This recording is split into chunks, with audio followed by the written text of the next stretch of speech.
Lipat po tayo sa basketball. Lumipad na po kaninang alas 9 ng umaga patungong Tokyo, Japan ang mga top officials ng Philippine basketball.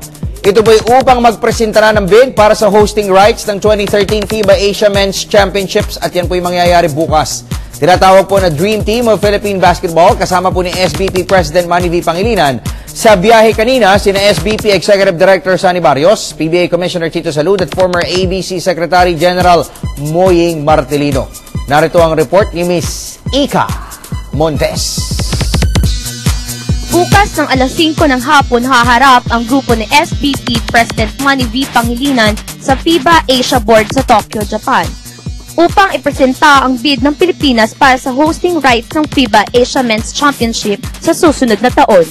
Sa panayam ng PTV Sports, kumpiyansang inihayag ni SBP Executive Director Sonny Barrios na malaki ang tsansa na mapasakamay ng bansa ang hosting rights. Lalo pat ilang araw at ilang ulit na pinalansya ng kanilang grupo ang lahat ng detalye ng kanilang ipepresenta. Oo, malakas din ang aming pag-asa na mahihirang tayo again without being overconfident.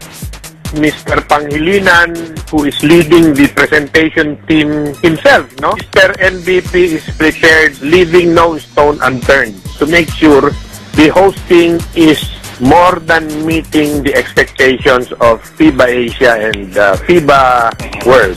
Talagang pinag-isipan namin ito at pinaghandaan itong presentasyon na to.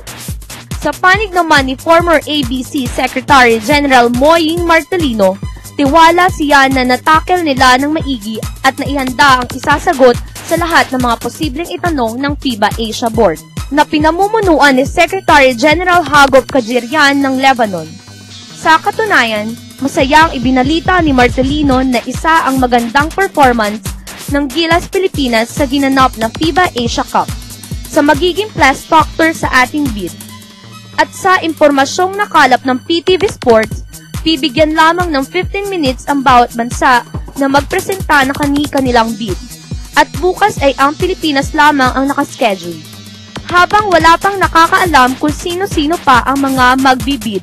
Pero napabalitang kabilang din ang Qatar, Lebanon at Jordan sa mga bansang naghahangad na mai-host ang pinakasagradong qualifying para sa mga Asian teams sa gaganaping 2014 World Basketball Championship sa Spain. We did not mind, we did not even bother to find out sino kalaban. Ang ano ni Mr. Pangilinan, we prepare to the best of our ability without thinking sino kalaban natin. Ang importante, alam natin, binigay natin todo yung kaya natin. So that's how we did our homework, no, and how we prepared for this presentation. Ang Pilipinas ang nag-host ng inaugural staging ng FIBA Asia Men's Championship noong 1960. At tayo ang huling tumayong punong abala ng naturang event noong 1973. Para sa PTV Sports, Ika Montes, Telebisyon ng Bayan.